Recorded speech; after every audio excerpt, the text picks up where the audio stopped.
Hey everyone, Dano and Mataya here with HerHoopsChats.com, coming at you with another episode of HerHoopsChats, where we talk to some awesome people in the world of women's basketball. This week, Gabe Ibrahim stepped in, helped out as a co-host as we interviewed head coach of UT-Arlington, the Lady Mavs, Shereka Wright. Awesome player from high school to Purdue to the WNBA, and almost led UT-Arlington to a crazy upset of Iowa State in the first round of the NCAAW tournament.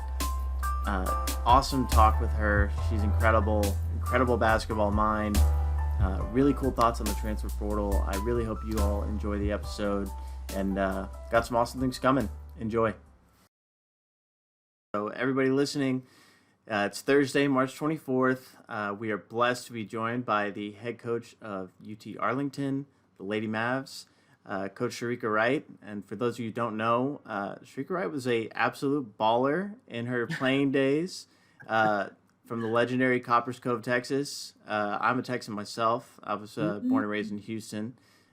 Never got to play Coppers Cove, probably because I didn't make it far enough in the playoffs like you did. 3,000 point scorer in high school. Multiple National Player of the Year, Gatorade, USA Today, Rawlings. You got a crazy record of 118 and 10, inducted into Texas High School Women's Basketball Hall of Fame.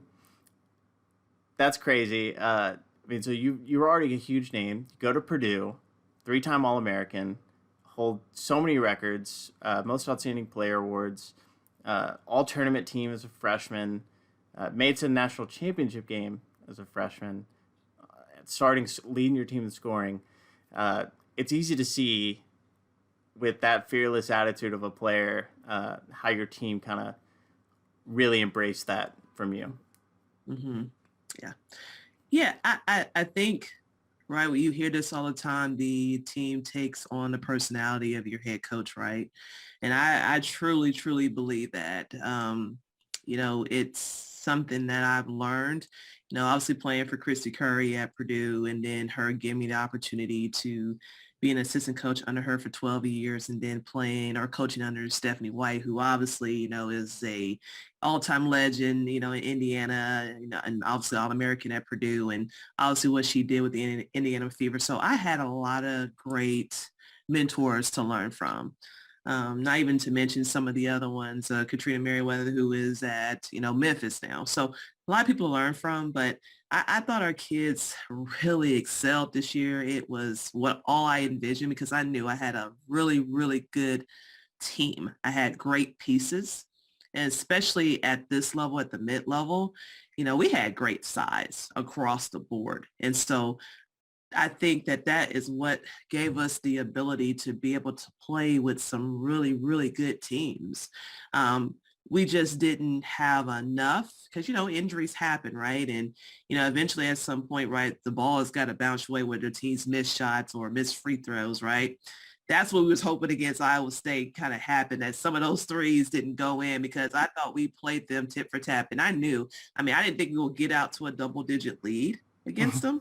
But man, I didn't know it was going to hold on as long, but we were right there. We didn't fold. And so, I was just so excited that we had the opportunity to display and put this team on that court for everybody to be able to see them.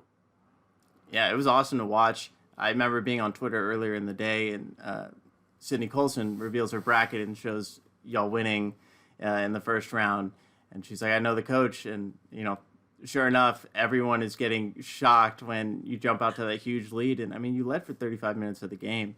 But to speak on coming into a program, it's your second year, but as everyone knows, the first year was basically 2020 for you. So coming into a program with COVID, with protocols, what was that like, going through everything that, there's no playbook for it, No, it's not. I tell you, when I first got on campus, the main thing that I really wanted to do was get to know the players and let them speak to me and tell me what it was they needed from me. I knew it because, again, we were so heavy. We had no freshmen my first year here, none. And that never really ever happens. And so me, I'm smiling ear to ear, like, you don't have freshmen. So they're all upperclassmen. They're juniors and seniors. That's all I had on my first year roster.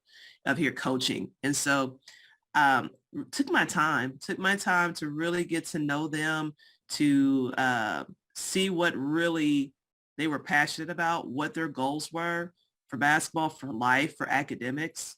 I let them talk. And I thought it was really, really good. Took time to get to know them. Didn't push on them a lot. Didn't pressure them on a lot of different things.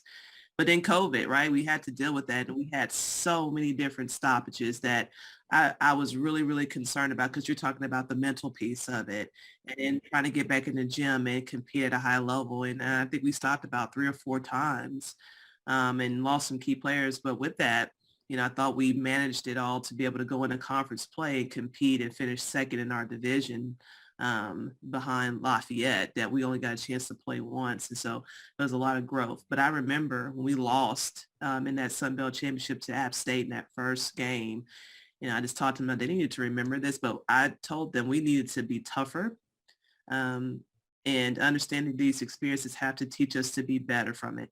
When I left there, I said I need to add some other pieces. We had great veteran leadership. I knew what we had coming back. I needed to add another dynamic piece that was going to help us get over the hump there. So I knew we had freshmen coming in, as freshmen, right? We know. But I needed to really dive into the portal, which I know we'll talk about too as well. The portal was so critical to be able to get over that hump. And I end up signing Star Jacobs, who, at the time, the recruiting process was quiet for her. We didn't know whether or not she was going to still be available. My assistant coach, Rosalind Tyndall, was like, Reek, we got to get in here and try to get this kid. And so I'm talking to her, trying to find out what she wants to do. I really want to stay home, coach. This is a great fit for you. The kid busts her tail to, graduate from Temple Junior College to get here on campus, to be here for summer too. And then Deja Benjamin, who I, recruited when I was at Alabama, went to the portal, and she told me no at first. I was kind of shocked, and my feelings were hurt. That I was like, man, we're not close like that. And we're really trying to talk to her about the opportunity to come somewhere to, again, establish a name, to reestablish yourself. That's kind of the words I've been kind of using in the portal is that you already know you can hoop, right? We know this. This is to reestablish yourself, to get somewhere to, accomplish the things that you need to accomplish, and have a coach, a mentor, a leader to help you get to that part. So with that, did I, think that this was going to take off like this? No. But I'm going to tell you, when I watched Star play the first time in the scrimmage, I was like, my goodness gracious, I never noticed how athletic this kid was, to go along with the Katie Farrells and Terry Miltons and Claire Chastain that were skilled and just experienced. And then Deja Benjamin to come in with Power 5 experience. Like, this was already setting up to be really good, to have a bench who had experience. So navigated through that very well. It was tough, but I really, really thought and looked at myself and said, be who I am, take the experiences that I've learned as an assistant and an associate head coach, and do the things that I feel is right. Don't do it like how everybody else does it. Do it the way that I need to do it here for UTA to be successful. And those kids bought into it. And eventually it led to us having success that we had this year. And that success was a conference championship in the tournament, and, almost knocking off a team that's in the Sweet 16 right now. Yes. We'd love to see it. Oh, absolutely. We wanted to see it. And like, listen, and just imagine, like, right, the domino effects that we were seeing the next day, right? How competitive the 14 seeds were with the 3 seeds. Not even just that, but you just saw a lot of mid-majors competing at a high level, right, against, obviously these Power 5s or these high-seeded teams that earn their right to get to that. So for us in women's basketball, right, that should be something that we're excited about. The parity is finally coming, right, to where these kids, these student athletes are going to the portal. They're finding a right fit for them, and they're not afraid to take that chance and go to a mid-major. So I do want to get back to something you just said, and that was, I think you kind of answered my question, but like you're pitching to these transfers, right? Reestablish yourself, like come here and you're going to get better as a player. How do you make sure they invest in the program once they're there, right? Because like if I'm a kid and someone's telling me, hey, you can come here and reestablish yourself, it's like, well, I'm gonna go there for a year and then hop out to whatever my next goal is. So how do you get them to come in and really invest in what you guys are doing as a program, not just in their skill development, which is obviously important, but the team has to be paramount. Right. It's just, you flip it back on them, right? I invest in them. What is important to you? I think a lot of times, right, we as coaches say, hey, you got to come in. This is my culture. You do it this way or you won't be here. Well, they know that, right? They know there's a reason why either they wanted more playing time. It wasn't a fit. It is, I'm homesick. They know all these things, but reinvest in them. Okay, tell me exactly what it is that you want. Star Jacobs, I use her again because that's really the kid that has really established herself, right? To, hey, this is who I am and I'm in a perfect position that I'm a Power 5 talent. But I chose to go somewhere because this is what I needed. I needed this from this program, from this institution, from this coaching staff. And what she needed is that she needed to get somewhere that somebody was going to hold her accountable, right? That was going to take time to invest in her and find out who she really was. That was really it. That was really, really it. Because the kid is a competitor. She's a competitor, right? She just needed to get somewhere to where she was going to get challenged and not be afraid for anybody to challenge her on and say, hey, listen, no, you're wrong. Hey, you're right. I hear you. Tell me what you need. I may not give it to you, right? But tell me. I'll let her have a voice. I let my players have voices. And it's important, right? It is important to tell me, okay, coach, this is kind of how I'm feeling today. Can we go and do it this way? I see that, right? Because I was a student athlete. I get it. But now in this day and age, right, it's a completely different student athlete. It's a completely different player, right? They're not like how when I played in 2000. They're not how they were when Shereka Holtz called play, right? We use those examples, right? The era of the student athletes are changing. So we don't change how we are as people, right?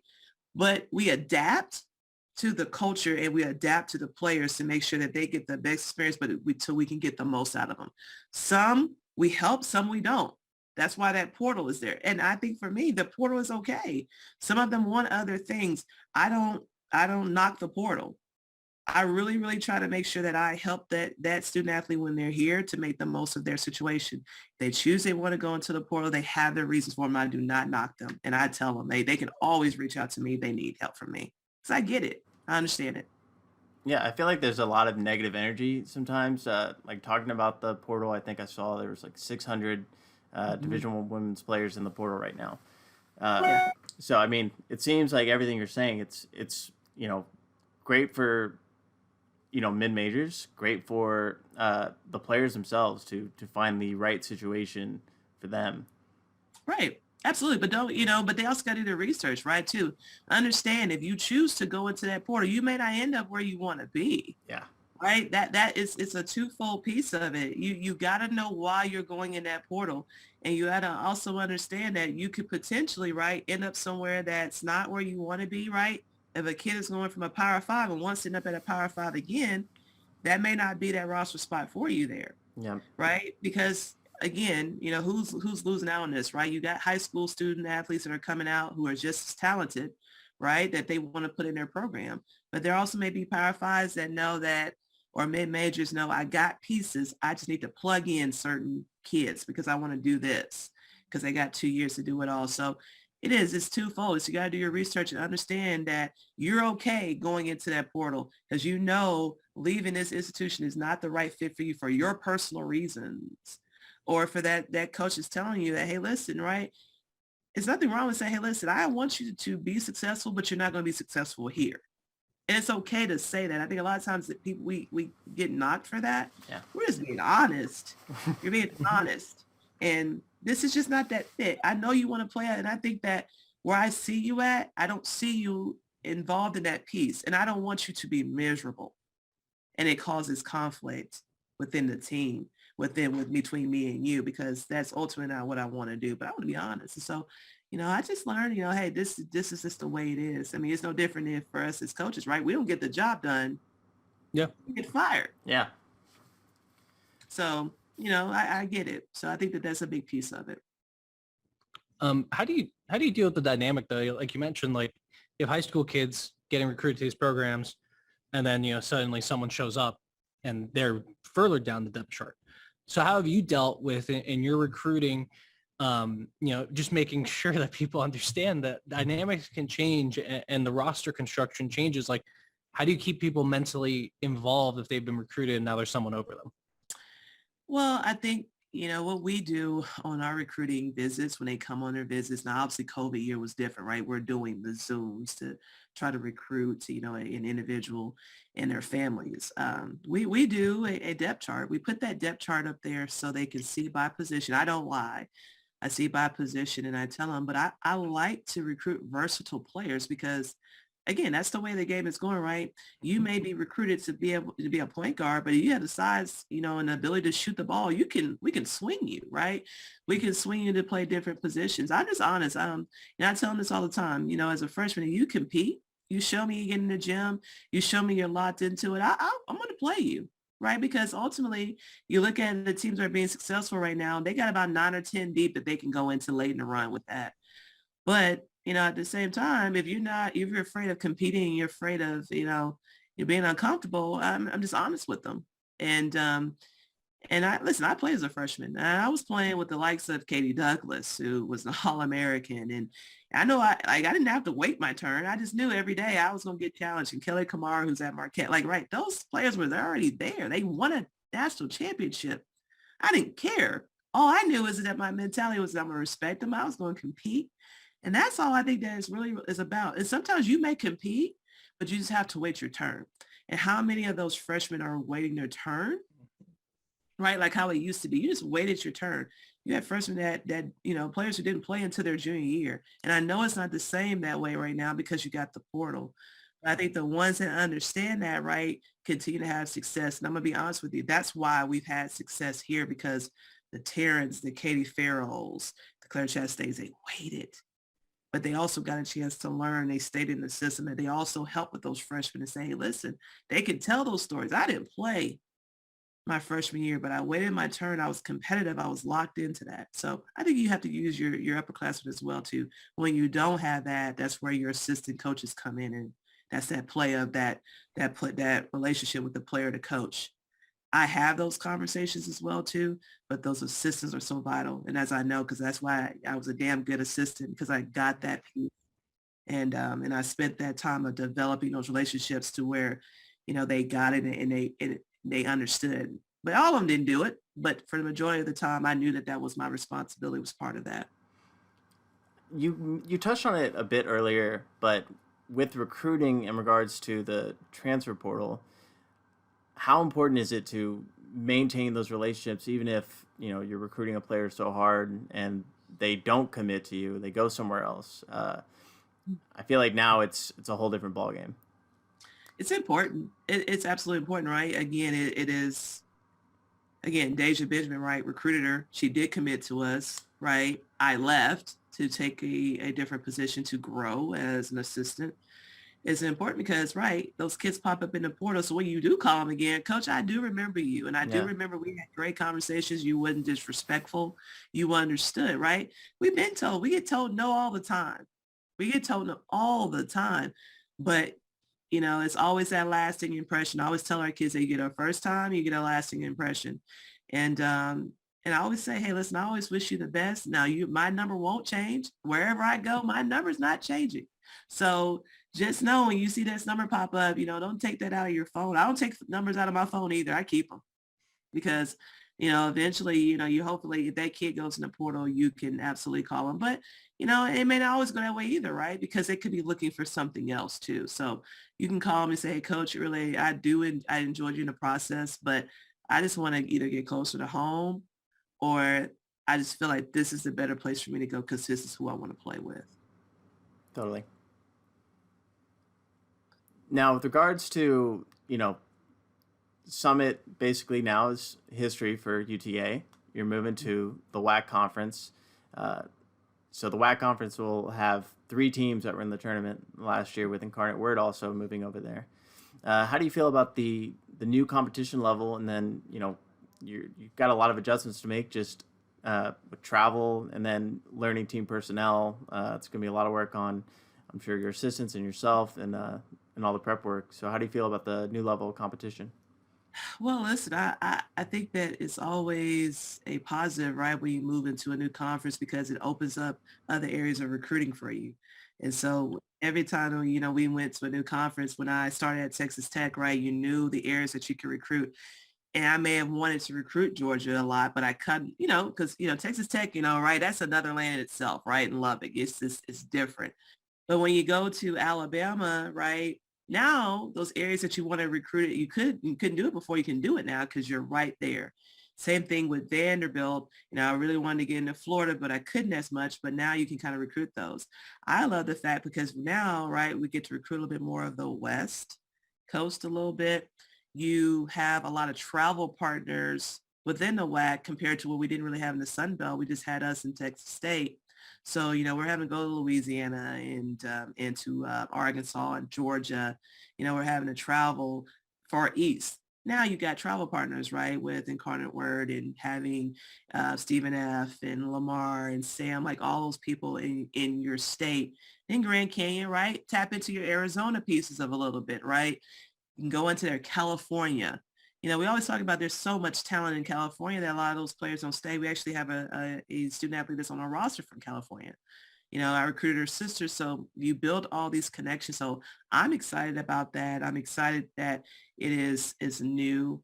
It's a situation, right? You talked about, you have two teams that, that got into postseason and you want to be able to compete against that, knowing that they've had that, that taste of it. It's exciting, right? Because Definitely. now when we start to talk about the WAC and we get closer to the season, you're talking about UTA who got to the tournament and Incarnate Word and Stephen F. But you also have teams that were in NIT, right? Grand Canyon, those teams like that have had postseason experience. It makes it exciting when you get ready to go into conference play, right? These teams with this experience, how do they look? Can you potentially get to a 2 bid, league to where, you can compete, not just have one team in there. I think that's eventually that point that hopefully that you can get to, where obviously the Missouri Valley or Missouri State, obviously those teams got a chance to do that because Missouri State has been very good, right? They've been very good for the last couple of years. And so that's why I hope that we could eventually get to. And Coach, could you explain to me just like why it matters so much to be going to a player, going to California, for example, right? I remember, when I was growing up, it was a big deal because you get to be on TV there. Well, now it kind of feels like everything is national, quote unquote national, if you have like ESPN Plus or where if it's on TV. So if the games are on national TV, why does it matter so much to go to where a player is if you're trying to recruit them from like a functional process? Are you like visiting them while you're playing the team? No, I think it's just more so like, right, the fans get a chance to see you, right? It's if a kid can't make it down to see you, right, they just can't afford it. Like, it's not that time to take an official. They can't take an unofficial visit to you. Mm-hmm. And, you call them, they're like, UT-Arlington, right? Where is that? A lot of people didn't know where that is, like UT-Arlington. So one of the things, it's funny, I'm going to go back to this. I made sure that our Dobo, when we were on the road, it said UT-Arlington.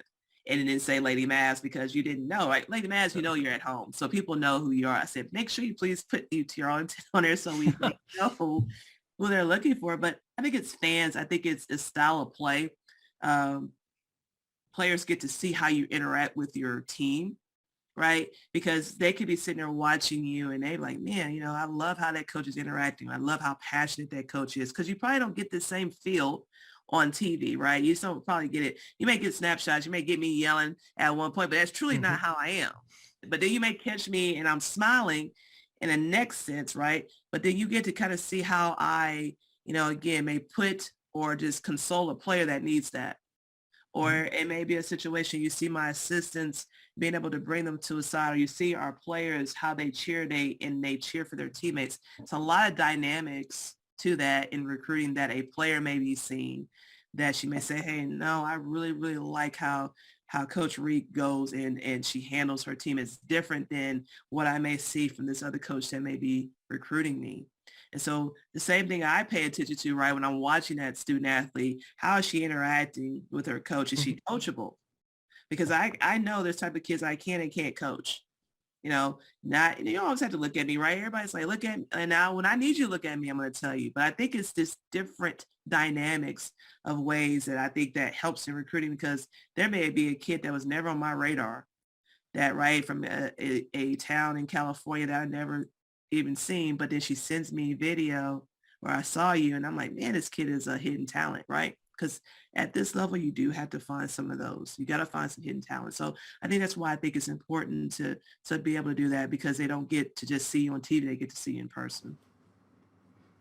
That's awesome. So I'm definitely excited for some of the matchups. I mean, I'm already like just imagining y'all against California Baptist. Maybe the games get to like 200 points. Who knows? I hope not. I can't do that. I'm telling you. But the team next year, I don't know how things are shaking out with seniors taking their COVID year or not.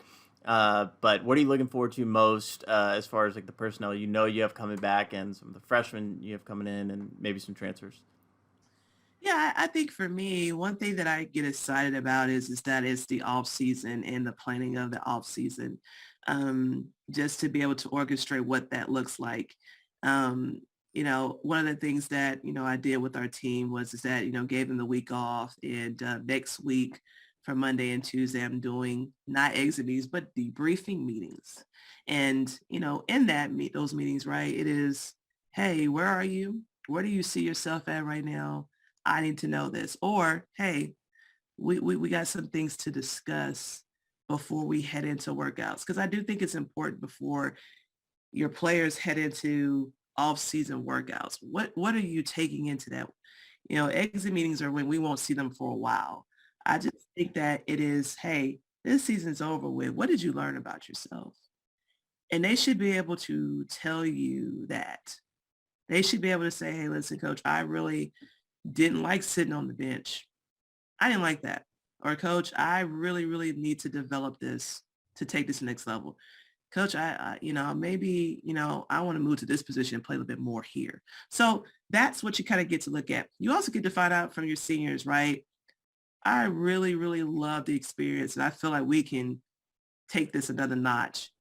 Perfect example, right? South Dakota. Look, those players all decide to come back and look what they are doing. A Sweet 16 berth, just more experience. So, I'm hoping to hear some of those conversations that they want more of that. Is having those type of meetings, then going to the Final Four and being better. For me, as a head coach, to be better than I was in year 2, and then in year 1, my assistants to get better. I talked about with them already. How do we develop them? How does Star Jacobs get better, right, from that 1 year? Because now that everybody knows her, right, they're going to take away those things. How do we develop her? How do we develop these freshmen that are going from freshman to sophomore that did not get that experience, that time on that floor? Because I think time is critical. How do they develop? Knowing we can't get it over time. And then these freshmen that come in, before they come in here, how do we help them be prepared? Not ready, prepared, right? So they know they're working in, because we can kind of tell them, hey, right now, listen, this is what you got to focus on. You need a basis. I don't want them getting here. We got to try to figure that out right now. So you just learn to be better, right? And a step ahead. And so that's kind of what I'm looking forward to. And I'm just hungry. I posted that, it's a process. Right? I'm just hungry. I'm just ready, again, to be better, each year to be better, and not settle, not be okay with that. I just want to be hungry. I'm hungry, and I just want to be better. Love to hear it. So we know we got to wrap up here soon. Coach, I assume you're watching the rest of the NCAA tournament. So yes. Gabe and I would love to know your Final Four picks. Oh, gosh. Put me on the spot here. I'm going to say South Carolina. Yeah. Just because, again, the size, the experience. I mean, obviously, Leah Boston has proven why she is the best center in the country. So I'm going to put her there. I love Stanford's versatility. I'm going to say Stanford. Gosh, I want to sit there. I want South Dakota. I just want to, I want to see it, from that standpoint of it all. And man, I'm trying to think here. Who else do I want to see? Thinking that we're missing Bridgeport, yeah. That's UConn, right? NC State. NC State. Notre Dame. Indiana. Indiana. Oh, it's tough. I love what Westmore's doing. I also love what Niela's done in this year of just kind of turning this around because she's got great young talent with, Olivia Miles. And, I think she's that point guard of the future that you just talked about, the Incredible. versatility. Oh my God. And just, you want excitement, right? Yeah. I'm thinking, it's hard between me and Westmore, NC State. I think that, you want to see some different schools in here. I know Notre Dame, we always see, Enrique made that run and all the stuff that she's done. I'm going to go with NC State. Okay. All right. I like that. I mean, it's another random question, but if there's a coach like left in the tournament right now that you know of that has that kind of ability to throw something extremely strange at another team, like they can whip something out from your experience, you know what I mean? Like, is there anyone that you would expect that from? Westmore. Yeah. I think Westmore does that. We had a chance my first year to go when I was at Vanderbilt play up there, and his ability to be able to orchestrate offensively, defensively, some different things to do has been very amazing. So I think that Westmore, would probably say that about him because he does. He has obviously Diamond Johnson and Kunane in the paint and other pieces around him. He can definitely change up some different things around. So I would definitely say that, Stanford, you know what you're getting from Stanford. Yeah. I mean, it is the chin. They're going to chin you to death and they're going to make you pay, right? They're going to play with pace. South Carolina's, athleticism, it is the talent, right? Can they knock down shots, do the things that they need to, right? And then play against another team that can execute as well. So I think you're looking at it. And in South Dakota comes again. Can they continue, right, they know they're going to hit shots. Do they have enough to defend, these teams that they get later on? Can they defend them? They can be, and they're very experienced. So experience can also help as well too. So I love to see a new team. I think, I think back to this, my freshman year, I'm going to get off of this. The last mid-major, I think that I can remember in the Final Four had to be at the time Missouri State, now Southeast Missouri State, when Jackie Stiles played. Yeah. And I think that could have been the last one. And I was a freshman there. I think could be the last mid that I can think of. I could be wrong, but we might need to go back and check that. No, I'm checking it. I know. I mean, Jackie was an animal at Southeast Missouri State. Woof. Yeah. I know. Well, we're running out of time. I'm looking at it. I'm gonna look it up while we're talking. I may have challenged you guys a little bit. I was thinking about this the other day, and I was like, I was a freshman. I can't remember the last mid-major that was in the Final Four. Oh god, this is like a whole Matrix thing. Obviously, Louisiana State made it a lot. It was fun looking back on YouTube, like finding your game. Of course, it was like pieced in like part 1 through part 7. But watching the championship game against Notre Dame, and I'm watching, I'm like, how did they lose this game? And then you just see like literally 2 bounces. And that too. But it was super fun to watch. It's like, wow. Also, how far we've come with technology. Goodness. I'll tell you, like I still have the cassette, the VCR, right? I'm trying to find one so I can convert the games, right?